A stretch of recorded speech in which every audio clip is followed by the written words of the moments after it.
Welcome back to my channel Edify. In this session, let's learn what is formatting in Excel. So let's get started.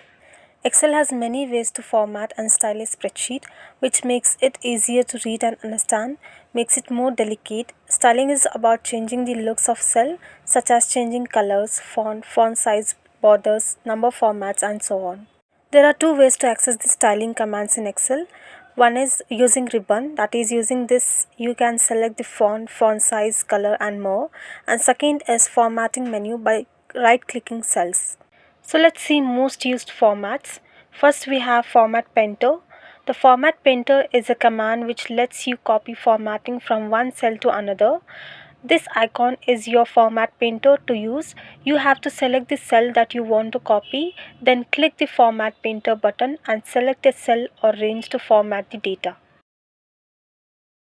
Next is format colors. Colors are specified by selection or by using hexadecimal and RGB codes. This fills the color in the cell just like this. And this A color icon colors the font present in the cell. Then we have format font, which includes the font option and font size option, through which we can use any font and any font size as per the requirement. Next is format borders. Borders can be added and removed. Colors and styles can be changed. We use this format to make the document more readable and understandable and helps in emphasizing key points. This option in your ribbon is your border menu. Just click on this and you can see many options, that is bottom border, top border, left border and more.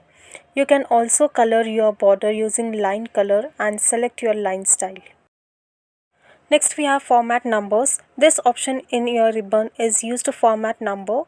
The default number format is general, as you can see here. We change format of numbers to make data explainable, prepare data for functions so that Excel understands what kind of data you're working with, whether you're working with numbers, currency, accounting data, time, percentage and more. Last but not least, we have format grid. By default, grid lines are displayed in Excel. However, grids can be removed, and to do that, navigate through View tab and unselect this grid line option. As you can see, the grids are removed. So this was all about today. I hope you guys enjoyed the video. If you did, then please subscribe to my channel Edify and hit the bell icon for more such updates. Thank you for watching.